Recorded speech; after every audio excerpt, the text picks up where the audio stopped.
Hello everyone, welcome to make it easy platform. जैसे कि आप सभी को पता है, आपके अपकमिंग एग्जाम्स में BHEL अभी हाल फिलहाल में है, आपका RRB, JEE, UPPSC, AE, UKPSC, polytechnic lecturer जो कि अभी पेंडिंग में है। तो ये सब एग्ज़ाम अभी लाइनअप ही हैं एक तरीके से।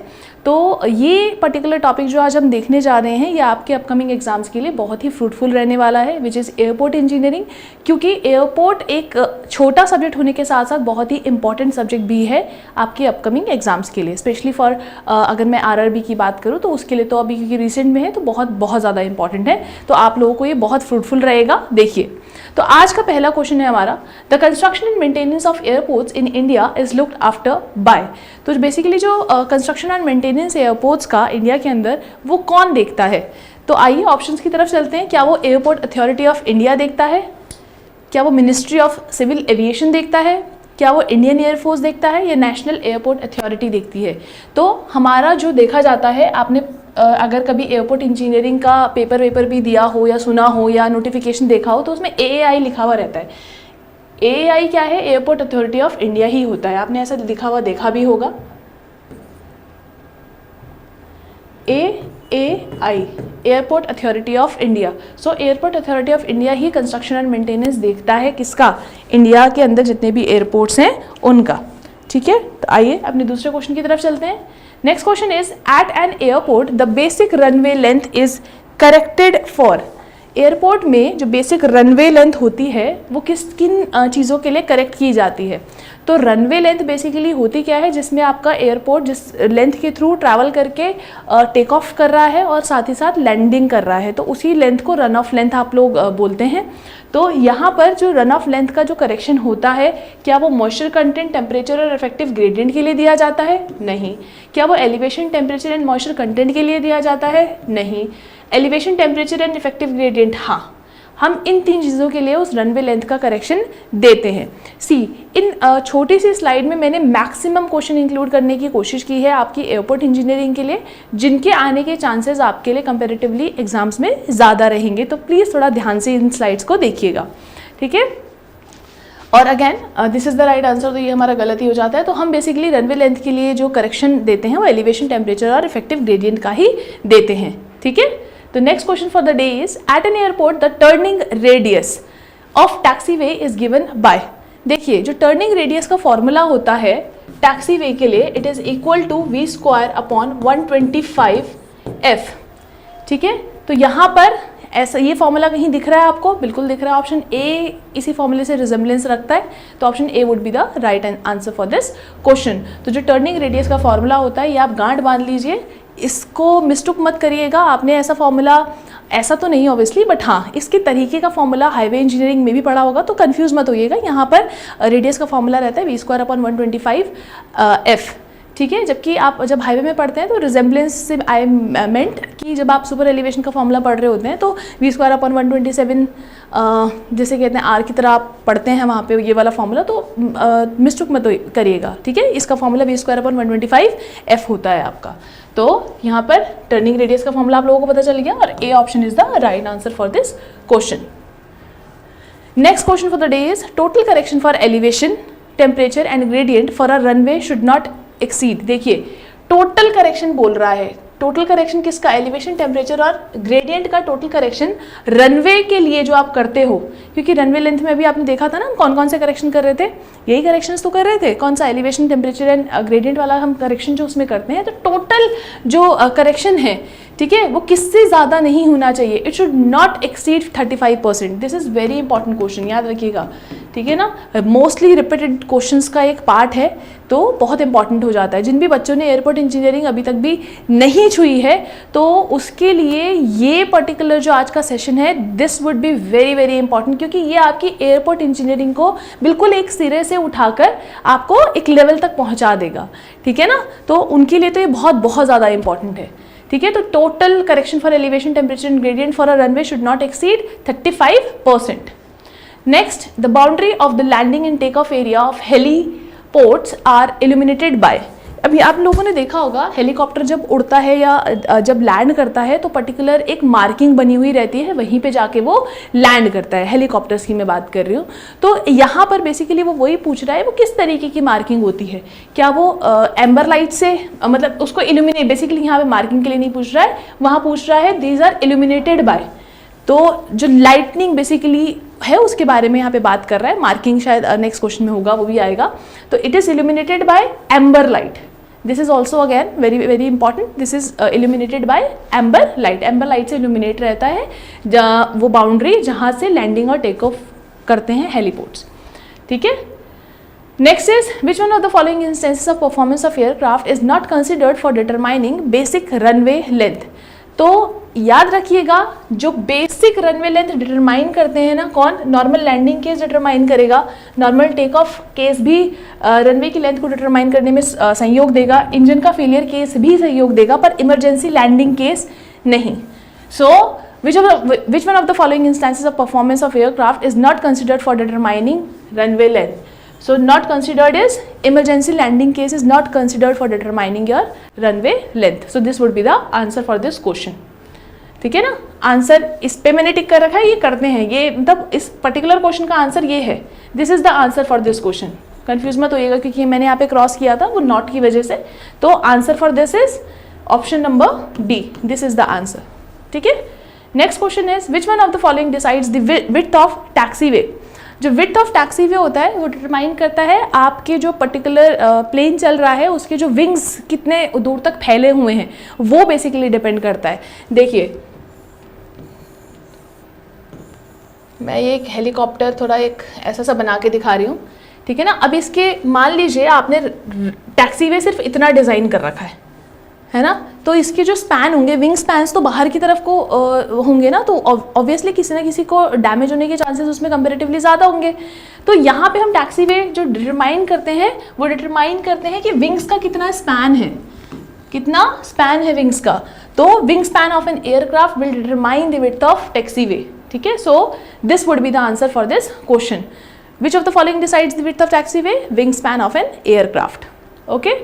Next question is which one of the following is not a type of taxiway. इनमें से कौन सा कोई टैक्सीवे नहीं है। देखिए टर्मिनल टैक्सीवे भी होता है, एप्रन टैक्सीवे भी होता है, डुअल पैरेलल टैक्सीवे भी होता है, पर इमरजेंसी एग्जिट टैक्सीवे नहीं होता है। So this is the answer for this question, answer is option number D. तो नॉट आ पूछा है ना, not a type, exit taxiway is not a type of taxiway, ठीक है। Next question for the day is an airport serving big aircraft ICAO recommends the crosswind component should not exceed। ये ICAO ना एक international organisation है। क्या है? International organisation है जिसका जो फुल फॉर्म है वो है इंटरनेशनल सिविल एविएशन ऑर्गेनाइजेशन। तो ये इस पर्टिकुलर ICAO का फुल फॉर्म है। ये मोस्टली रिकमेंडेशंस जो आती हैं ICAO की तरफ से ही आती हैं, which is international civil aviation organization. इसकी तरफ से ही मोस्टली रिकमेंडेशन आती हैं। कई बार क्वेश्चंस में ये पूछ भी लेता है विच इज़ द जो कि आपके वो आ रहे हैं, रूल्स आ रहे हैं, कुछ आ रहे हैं, या कोई भी किसी भी तरीके का बोला जा रहा है तो ICAO के थ्रू ही रिकमेंडेशन आपका आता है, ठीक है ना, किसी भी तरीके का जो रिकमेंडेशन होता है। तो ये जो ICAO है वो पूछ रहा है ये क्रॉस विंड कॉम्पोनेंट, बेसिकली ये ना विंड का ऐसा कंपोनेंट होता है जो रनवे के परपेंडिकुलर आ रहा है। कैसा आ रहा है? परपेंडिकुलर चलता है ये। तो ये cross wind component is perpendicular to the runway. तो अभी मैंने लास्ट स्लाइड में डाला भी है, मैं वहाँ पे भी आपको बताऊंगी। तो दिस इज परपेंडिकुलर कंपोनेंट, आप कह सकते हो विंड का परपेंडिकुलर कंपोनेंट है ये। तो जो एयरपोर्ट्स आपके बिग एयरक्राफ्ट्स को सर्व करते हैं, मतलब ऐसे एयरपोर्ट्स जहाँ पे बड़े बड़े आपके प्लेन्स चल रहे हैं, ठीक है ना, तो ICAO ने क्रॉसविंड कंपोनेंट उन एयरक्राफ्ट्स के लिए कितना रिकमेंड किया है, ऐसा वो क्वेश्चन पूछ रहा है। तो कितना रिकमेंड किया है देखिएगा, ICAO बोलता है कि स्मॉल एयरक्राफ्ट, अगर आपका जो पर्टिकुलर ये है हवाई अड्डा, अगर स्मॉल एयरक्राफ्ट है या पर्टिकुलर कुछ है, तो आपका जो एयरपोर्ट है स्मॉल एयरक्राफ्ट को अगर वहाँ पे मतलब स्मॉल एयरक्राफ्ट अगर चल रहे हैं तो क्रॉसविंड कंपोनेंट उस केस में होता है 15 किलोमीटर पर आवर, ठीक है ना। अब अगर आपका कोई एयरपोर्ट मीडियम एयरक्राफ्ट्स को सर्व कर रहा है, मतलब उसमें कैसे एयरक्राफ्ट है, मीडियम है, तो उस केस में जो क्रॉस विंड कंपोनेंट होता है वो होता है 25 किलोमीटर पर आवर। और यहाँ पे उसने बिग एयरक्राफ्ट्स पूछे हैं। कैसे एयरक्राफ्ट्स? Big aircrafts. तो बिग एयरक्राफ्ट्स के लिए ICAO बोलता है दैट कितना cross wind component should not exceed 35 kilometre per hour. तो इस सेम क्वेश्चन से आपके 3 क्वेश्चन निकल कर आ गए। सो this is an important question for you. ठीक है ना, 3 क्या 4, क्योंकि इसकी फुल फॉर्म, ये 3 क्वेश्चन प्लस एक क्वेश्चन मैंने आपको और बताया था कि most of the recommendations came from the side of ICAO only. ठीक है, तो answer for this question is again 35. Option B would be the answer. Next question for the day is the width of runway pavement for a runway of 1500 meter length classified as airport type B of ICAO is.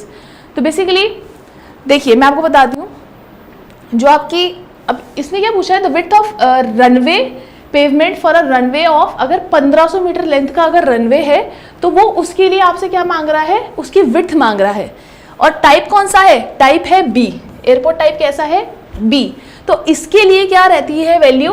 45 metre. कितनी metre रहती है? 45 metre. ये repeated question है, इसको गांठ बांध के रख लेना, it is very very important. ठीक है ना, अगर ये क्वेश्चन आपके सामने आ जाए तो इसका आंसर बिल्कुल आंख बंद करके 45 meter would be the answer. ठीक है, टाइप बी के लिए। Next is all markings on runway are. जितना भी मार्किंग्स रहती है ना, आपने देखा होगा, इवन आप जब सड़कों पे गाड़ी भी चलाते हैं तो बीच में मार्किंग्स रहती हैं। कुछ ऐसी मार्किंग्स आपने देखी होंगी सड़कों के ऊपर भी, है ना, ब्रेकेज वाली, ब्रेक हो के बीच में मार्किंग्स रहती हैं। समटाइम्स एक सीधी सी लाइन रहती है। ठीक है ना, तो इस तरीके की मार्किंग्स आपने नॉर्मल अपनी ड्राइव करते हुए सड़कों में भी देखी होंगी। एयरपोर्ट्स पे भी आपको ऐसी ही मार्किंग दिखाई पड़ती हैं। ठीक है, बिल्कुल ऐसी ही मार्किंग दिखाई पड़ती हैं। तो वो किस कलर की होती हैं, ऐसा ये पूछ रहा है आपसे। ठीक है, तो ये होती हैं आपकी क्या? वाइट। क्या होती हैं आपकी? वाइट होती हैं। तो white would be the answer for this question. तो all markings on the runway are white. ठीक है, next question is, so option B is the answer for this question. If L is the basic length at runway, the total length of the landing strip will be, it will be L plus 120 meter. It will be L plus 120 meters. So this would, option A would be the answer for this question. Next question is, for the taxiways, the maximum longitudinal gradient is. देखिए, अब उसने क्या पूछा है, टैक्सीवेज के लिए maximum longitudinal gradient कितना होना चाहिए, ऐसा वो आपसे पूछने की कोशिश कर रहा है। उसने कोई टाइप नहीं बताया, ना type A, B, C, D, E। Basically ये 5 टाइप के एयरपोर्ट्स हम लोग देखते हैं, तो उसने कोई टाइप ऑफ एयरपोर्ट आपको नहीं बताया है। उसने डायरेक्टली पूछा है मैक्सिमम लॉन्गिट्यूडनल ग्रेडियंट टैक्सीवेज के लिए क्या होगा। तो क्योंकि मैक्सिमम पूछा है, कोई वो टाइप ऑफ एयरपोर्ट नहीं बताया है, तो 3 वुड बी द आंसर। लेकिन अगर वो टाइप A या B में से कुछ आपसे पूछ लेता है ना, अगर हमारे ये टाइप A, B वाले अगर एयरपोर्ट आ रहे हैं तो answer would be again it would be 1.5। तो यहाँ पे क्योंकि उसने कुछ मेंशन ही नहीं किया है, D और E के लिए हम लोग बेसिकली यहाँ पे क्या देखते हैं, 3% देखते हैं। तो उसने मैक्सिमम पूछा था, कोई ग्रेड मेंशन मतलब कोई टाइप ऑफ एयरपोर्ट उसने मेंशन नहीं किया था, इसलिए हमारा ऑप्शन 3% हो जाता है। अदरवाइज अगर उसने टाइप A या B में से कुछ बोला होता तो हमारा आंसर क्या रहता, आपका 1.5% would be the answer in that case. अभी इसके लिए option B is the answer, क्योंकि उसने कोई टाइप ऑफ एयरपोर्ट मेंशन नहीं किया है कि A, B, C, D, E कौन सा है। Next is the landing and take off area of helipads are mark with. जैसे कि मैं आपको बता ही रही थी, जब आपके जो हेलीकॉप्टर उड़ते हैं, जब टेक ऑफ करते हैं या लैंडिंग करते हैं, तो एक पर्टिकुलर स्पेस होता है जहाँ से वो टेक ऑफ या लैंडिंग कर रहे हैं, वो मार्किंग से हम लोग उसको बना के रखते हैं। तो वो मार्किंग कैसी होती है, it is in the form of letter H। अगर आपने नोटिस नहीं किया होगा तो अब नोटिस करना। ठीक है, तो option A is the answer for this question. अच्छा, अब ये विंडरोज डायग्राम ना बहुत इंपॉर्टेंट है। देखिए, बेसिकली जब हम अपना एयरपोर्ट डिज़ाइन करते हैं ना, तो हम एयरपोर्ट इस तरीके से डिज़ाइन करते हैं कि सबसे पहले तो जहाँ से आपका प्लेन बेसिकली रन ऑफ वाला जो मेरा एरिया होता है ना, तो हम विंड के डायरेक्शन के हिसाब से उसको अलाइन करते हैं। पहली चीज़ तो ये। दूसरी चीज़, हम ये भी ध्यान रखते हैं कि किसी भी तरीके का ऑब्स्ट्रक्शन उसके रास्ते में ना हो, अदरवाइज़ क्या होगा, वो फ्रूटफुल नहीं रहेगा। हमारे पर्टिकुलर जो जिस भी मंशा से हम उसको बनाना है उसके लिए वो फ्रूटफुल नहीं रहेगा। तो ये हमारा एक मेन टारगेट रहता है है ना। तो ये विंडरोज डायग्राम की मदद से ही हम विंड का डायरेक्शन वगैरह, इंटेंसिटी वगैरह, ड्यूरेशन वगैरह पता लगाते हैं, जिसकी मदद से हम लोग अपना रनवे आगे डिजाइन करते हैं, है ना। तो यहीं पे उसके लिए पूछ रहा है what does the wind rose diagram for orientation of airport runway give, it gives the direction, duration and intensity of wind, so this would be the answer. लेकिन समटाइम्स वो क्वेश्चन में आपको ना घुमा सकता है।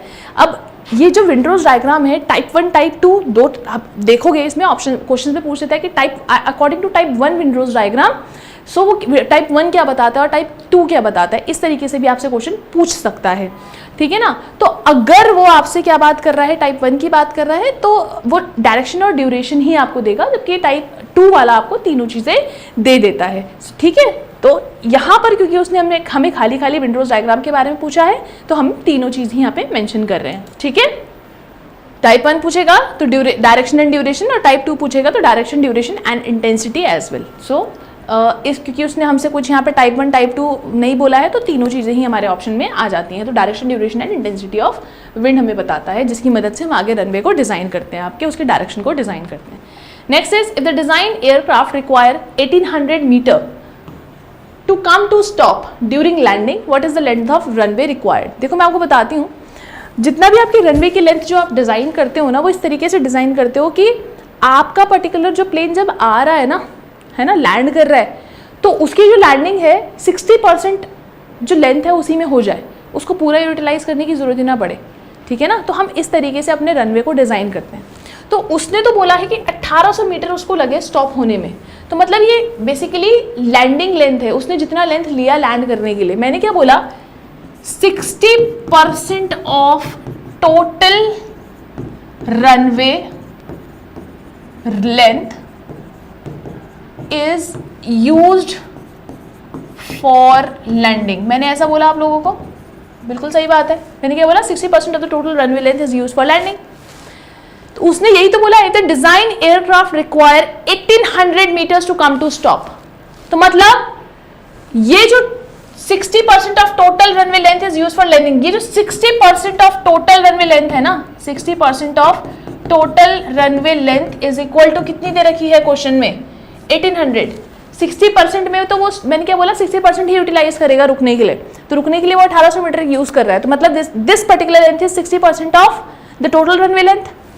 तो लेट, उसने अब हमसे पूछा है what is the length of runway, तो सबसे पहले तो let the total runway length be x, हमने टोटल रनवे लेंथ को x मान लिया, तो 0.6 times of x is equal to 1800। हमें इसी को तो निकालना है, x की वैल्यू को ही तो निकालना है, तो x इज इक्वल टू क्या हो जाएगा, 1800 divided by 0.6, 3000 meter would be the answer for this question, ठीक है ना। तो टोटल रनवे लेंथ को ही हमने x माना था, तो उसने हमसे वही पूछा है, टोटल रनवे लेंथ कितनी हो जाएगी, 3000 मीटर हो जाएगी। अगेन दोबारा बता देती हूँ, एक पर्टिकुलर जो प्लेन होता है वो रुकने के लिए जो लेंथ यूज करता है रनवे लेंथ की, वो 60% ही करता है, मतलब 60% of the total runway length is used by a plane to stop. यहाँ पे वो लेंथ हमें गिवन है कितनी, 1800 मीटर्स, मतलब 60% of the total runway length is given as 1800 meters. और उसने हमसे पूछा है कि अब निकालो कि टोटल रनवे लेंथ कितनी थी, तो 60% ऑफ एक्स, हमने एक्स मान लिया टोटल रनवे लेंथ को, तो 60% of x is equal to 1800, और एक्स की वैल्यू निकालनी थी, तो x is equal to 1800 divided by 0.6, क्योंकि 60% था, है ना। तो एक्स की वैल्यू कितनी आ गई, 3000 मीटर्स आ गई। सो option D would be the answer for this question, ठीक है। आई होप आपको समझ में आया हो, बहुत अच्छा क्वेश्चन है, इंपॉर्टेंट भी है। Next question of the day is the area adjacent to the terminal building intended for loading and unloading of the airport is. Runway तो हो नहीं सकता, टैक्सीवे भी नहीं हो सकता, बोथ ए एंड बी तो पॉसिबल ही नहीं है, फिर तो क्या बचा, apron. So this would be the apron for this question, ठीक है। Next is the monthly mean of maximum daily temperature, है ना, मतलब TM, monthly mean of maximum daily temperature is denoted by TM, it is given as 49 degrees, and monthly mean of average daily temperature, मतलब TA is equal to क्या दे रखा है आपको, average daily temperature of the hottest month of the year are 49 and 40। तो monthly mean of maximum daily तो 49 दे रखा है, एवरेज डेली दे रखा है 40 डिग्री सेल्सियस, ठीक है। अब हमसे क्या पूछा है, then the airport reference temperature ART, airport reference temperature, airport reference temperature, it is noted by ART. इसका फॉर्मूला होता है ART is equal to T average, मतलब average temperature of the hottest month of the year plus Tm minus TA, that means maximum daily temperature, mean of maximum daily temperature minus average temperature of the hottest month of year divided by 3. So this is the formula for airport reference temperature. This is very very important. Again, airport engineering में आपको ज़्यादा फॉर्मूले नहीं मिलेंगे, but ये जो चुनिंदा फॉर्मूले है बहुत इंपॉर्टेंट हो जाते हैं क्योंकि न्यूमेरिकल्स इसी से उठ के आते हैं और कहीं से आएंगे नहीं. तो airport reference temperature is TA plus TM minus TA by 3. अब again airport reference temperature is equal to क्या हो जाएगा, TA is how much, TA is 40 plus TM is 49 minus 40, TM is 49 minus TA is 40 divided by 3. तो कितना आ जाएगा 40 plus 9 by 3 which is equal to 43 degree celsius. So the value of ART came out as 43 degree Celsius. आप put the value get the answer अपने आप भी कर सकते हैं, ठीक है, नहीं तो मैंने यहाँ पे बनाए ही आप लोगों के लिए, आप लोगों को समझ में आ जाएगा. क्लियर? अब सो यहाँ पे वैल्यूज गलत हैं. 43 degree celsius would be the answer for this question. ठीक है, तो आई होप आपको समझ में आया. Next question is as per ICAO for A and B type of airports maximum effective grade is. अब देखो इंटरनेशनल सिविल एविएशन ऑर्गेनाइजेशन के तहत A और B टाइप ऑफ एयरपोर्ट्स में जो मैक्सिमम इफेक्टिव ग्रेड होता है वो कितना होता है, ये होता है 1%. A, B, C के लिए कितना होता है ये इफेक्टिव ग्रेड 1% होता है, जबकि D और E के लिए ये होता है 2% इफेक्टिव ग्रेड. ठीक है, याद रखिएगा, इंपॉर्टेंट है. Next question is the capacity of parallel runway system depends primarily on. So parallel runway system मतलब एक रनवे इधर जा रहा है और उसी के पैरेलल अगर एक और रनवे चल रहा है तो उसकी जो कैपेसिटी है किस पे डिपेंड करेगी, ये उनकी स्पेसिंग पे डिपेंड करेगी बेटा, लिटरल स्पेसिंग कितनी है. ठीक है, तो उस पर डिपेंड करती है. तो option A would be the answer. Next is wind rose diagram is used for the purpose of deciding. अभी बताया था क्या, रनवे का orientation. So runway orientation would be given by wind rose diagram. उसकी मदद से हम लोग रनवे का ओरिएंटेशन निकालते हैं कि किस साइड में हमें अपना रनवे रखना है. Next is the place where aircraft wait for take off is. तो जहां पे आपका एयरक्राफ्ट वेट करता है टेक ऑफ से पहले, उस पर्टिकुलर एरिया को बोलते हैं होल्डिंग एप्रन. क्या बोलते हैं, holding apron. Next is the standards and laws for international flight are governed by. जो स्टैंडर्ड एंड लॉज हैं इंटरनेशनल फ्लाइट के, कौन गवर्न करता है, ICAO, international civil aviation organization, अभी बताया था. Next is Beaufort scale is used to measure. ये विंड का स्पीड आपको ऐसा भी दे सकता है, मतलब यहाँ पे जो इसका आंसर होगा ये होगा स्ट्रेंथ ऑफ विंड्स, और ये आपको विंड स्पीड के टर्म्स में भी दे सकता है कि it is used to determine the wind speed, मतलब विंड की स्पीड्स को भी बताता है. तो इन शॉर्ट वो बेसिकली यहाँ पे स्ट्रेंथ ही एक टर्म है जो उसको सही तरीके से तर्कसंगत है. तो A option would be the answer for this question. तो जो ब्यूफोर्ट स्केल है it is used to determine the strength of winds. याद रखिएगा, it is very very important, बहुत इंपॉर्टेंट क्वेश्चन है ये. ठीक है, next question of the day is airport elevation is the reduce level above mean sea level of. अब देखिए जो एयरपोर्ट का एलिवेशन होता है ना, बेसिकली आपका जो पर्टिकुलर रन ऑफ का, मान लीजिए ये आपका रन ऑफ का ये लेंथ था रन ऑफ का. ठीक है, यहाँ से प्लेन टेक ऑफ किया और ये इस तरीके से आपका ये यहाँ तक पहुंचा और इस पर्टिकुलर पॉइंट के बाद वो टेक ऑफ कर गया, है ना. तो इस पर्टिकुलर पॉइंट का मीन सी लेवल से जो एलिवेशन होगा ना, so that is the particular, आप कह सकते हो उसका वो है रिड्यूस लेवल है. ठीक है ना. So airport elevation is the reduce level above the mean sea level of. ये मतलब ये जो पर्टिकुलर मैक्सिमम हाइट है ना, यही उस मीन सी लेवल से जो इस पर्टिकुलर पॉइंट का ये मीन सी लेवल है MSL, और ये उसका पर्टिकुलर यहां से लेकर जो यहां तक इसका हाइट है, this is the elevation of this airport, आप कह सकते हो. ठीक है ना. तो एयरपोर्ट एलिवेशन क्या है, reduce level above the mean sea level of highest point of landing area, highest point of landing area. अब देखो आपका प्लेन आया, ये तो मैंने टेक ऑफ वाला बताया, अब आपका प्लेन आया, ये वो पॉइंट था जहां से उसने क्या करना शुरू किया, वहां पे वो लैंड हुआ और वहां से आया। सो दैट इज द, जिसे कहते हैं वो जो पॉइंट है वहां से लेकर जो मीन सी लेवल का डिस्टेंस हुआ, that is known as what, elevation of that particular airport. या फिर आप ऐसा भी बोल सकते हो, हाईएस्ट पॉइंट जो है आपके रनवे का, उसका जो एलिवेशन है पर्टिकुलर मीन सी लेवल से, वही आपका एयरपोर्ट का एलिवेशन माना जाएगा। इन जनरल टर्म्स आप ऐसे भी इसको याद रख सकते हो, ठीक है। तो airport elevation is a reduce level above mean sea level of highest point of the landing area. यहाँ पे ऑप्शन है, तो वही आप इन जनरल याद कर सकते हो। जो एलिवेशन है एयरपोर्ट का वो कैसे, जो हाईएस्ट पॉइंट होगा आपके रनवे का, वहां से जो मीन सी लेवल तक का डिस्टेंस है, बेसिकली उसका जो मीन सी लेवल से ऊपर डिस्टेंस है, वही आपका एयरपोर्ट का एलिवेशन कहलाएगा। तो इस पर्टिकुलर क्वेश्चन के हिसाब से option B is the answer. Next is runway threshold is indicated by series of parallel lines starting from a distance of.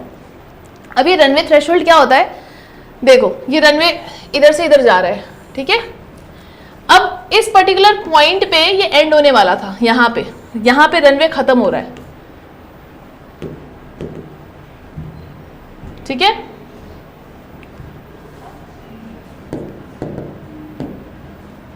Just a second, तो यहां पे खत्म होने वाला है, ये पर्टिकुलर रनवे का एंड है, इधर क्या है, यहां रनवे का एंड है आपका, ये पर्टिकुलर रनवे एंड हो रहा है।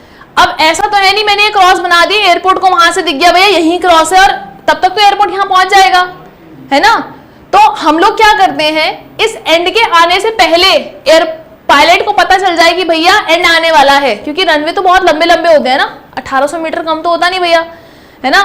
तो मतलब 1800 मीटर से भी, अभी 3000 मीटर आपने एक आंसर देखा था रनवे लेंथ को, 3000 मीटर कुछ कम डिस्टेंस तो है नहीं।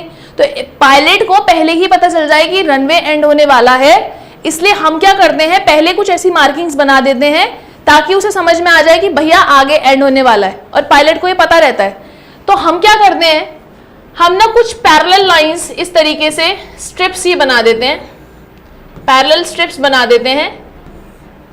इन पैरेलल स्ट्रिप्स को देखते ही पायलट को पता चल जाता है कि यहां से आगे, मतलब ये जो स्ट्रिप्स बनाई जाती हैं ये एंड से 6 मीटर पहले बनाई जाती हैं, ये जो स्ट्रिप्स बनाई जाती हैं एंड से 6 मीटर पहले बनाई जाती हैं, और इन्हीं को देख के पायलट को पता चल जाता है कि भैया रनवे आपका 6 मीटर बाद एंड होने वाला है, ठीक है ना। तो ये पर्टिकुलर सेफ्टी के लिए बनाई गई है ताकि पायलट को पता चल जाए, कभी रात को लैंडिंग हो रही है, कुछ हो रही है तो नहीं पता चल पाता, ठीक है ना। तो उस केस में ये जो लाइट्स होती हैं, मतलब ये जो स्ट्रिप्स होती हैं, ये बहुत हेल्पफुल रहती हैं ताकि पायलट को पता लग जाए कि आगे आपका रनवे एंड हो रहा है, ठीक है ना, और किसी भी तरीके का किसी को भी डैमेज ना हो, ना प्रॉपर्टी को ना लाइव्स को, ठीक है। तो यहाँ पर runway threshold is indicated by series of parallel lines starting from a distance of 6 meter from the runway end. So option B would be the answer for this question. Next is according to ICAO recommendation while selecting the site for a runway, as the elevation of the locality changes, the rate at which runway length has to be modified is। ये बहुत basic question है और बहुत पूछा जाता है, ये 7th नहीं है 7% है पहली चीज, तो it is increase at the rate of 7% per 300 meter rise in elevation above MSL। तो ये तो गांठ बांध के रख लो, रट लो इसे कि भैया 7% के रेट पे इंक्रीज करता है प्रत्येक 300 मीटर राइज के लिए, ठीक है ना, above MSL mean sea level. So option D would be the answer for this question. मैंने एक न्यूमेरिकल भी रखा है, वहां से आपको और अच्छे से समझ में आएगा। इसका एक न्यूमेरिकल भी था, कोई क्वेश्चन छूटा है शायद पीछे, लेट मी चेक।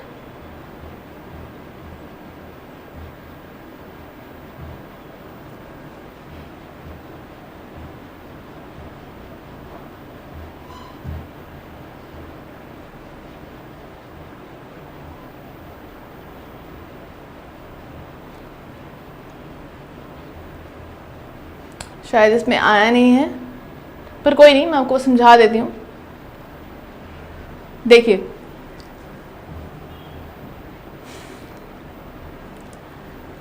क्वेश्चन भी बता देती हूँ मैं आपको। अब क्या है, उसने बोला कि भैया मेरी जो पर्टिकुलर लेंथ है कितनी है, रनवे लेंथ मान लो मेरी कितनी है 2800, टोटल रनवे लेंथ मेरे पास कितनी है 2800, और जो टोटल एलिवेशन हो रहा है वो हो रहा है मेरा 1200। कितना हो रहा है 1200 का एलिवेशन है, और टोटल रनवे लेंथ मेरी कितनी है भैया 2800 टोटल रनवे लेंथ है। तो वो आपसे क्या पूछेगा, वो पूछेगा runway length corrected for altitude will be, क्या पूछेगा, रनवे लेंथ पूछेगा that has been corrected for runway length that has been corrected for कितना, एलिवेशन के लिए, एल्टीट्यूड बोल रही हूं मैं, फॉर एल्टीट्यूड। ठीक है, तो इस तरीके से आपसे पूछेगा। दोबारा बता देती हूं,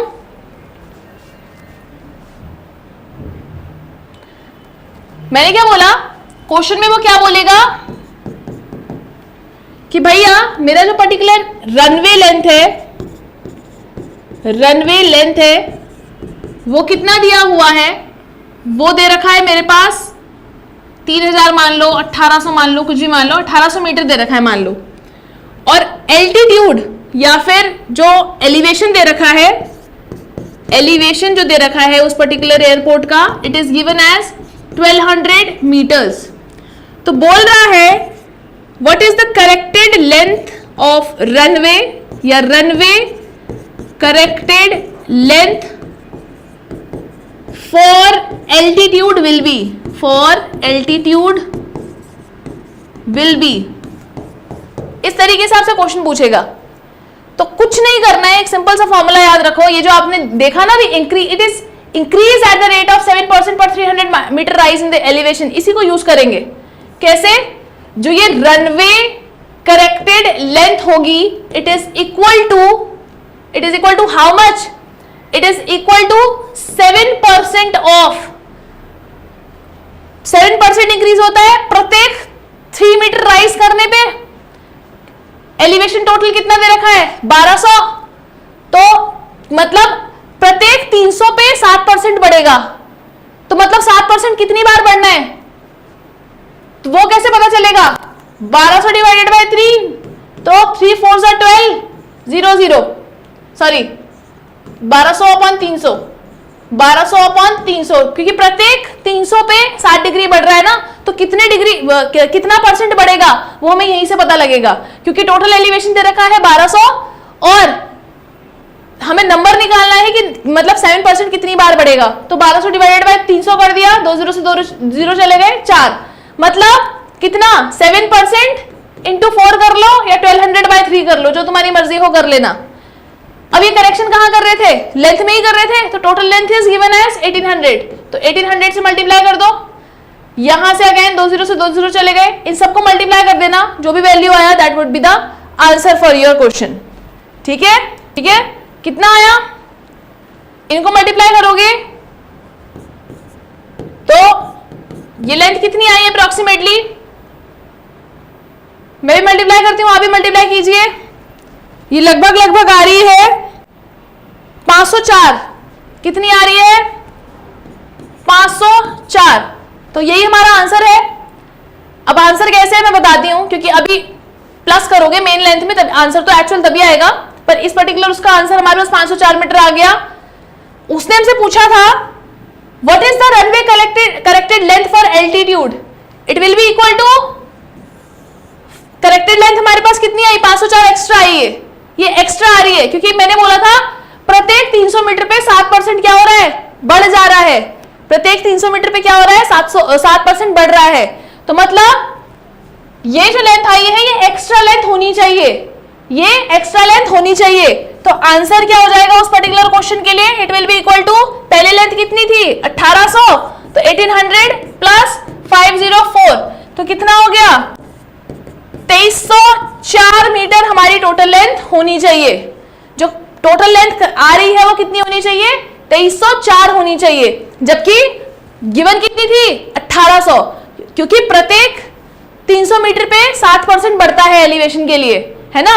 तो हमें एलिवेशन कितना दे रखा था 1200 मीटर दे रखा था, हमने देखा कि भैया अब 1200 मीटर दे रखा है तो 1200 डिवाइड बाय 3 किया, देखा 4 बार, मतलब 4 बार ये बढ़ेगा, 7% 4 बार बढ़ेगा, है ना।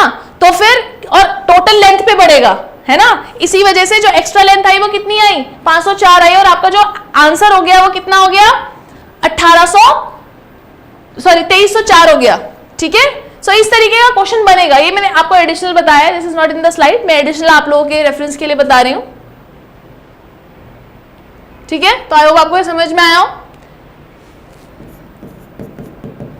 नेक्स्ट क्वेश्चन इज, अच्छा ये मैं आपके लिए कुछ स्टार पॉइंट्स है जो कि ऑब्जेक्टिव के लिए बहुत इंपॉर्टेंट है। क्रॉस विंड, जैसे कि मैंने आप लोगों को बताया था, it is a perpendicular component, मतलब विंड का परपेंडिकुलर कंपोनेंट है, तो it acts perpendicular to the runway.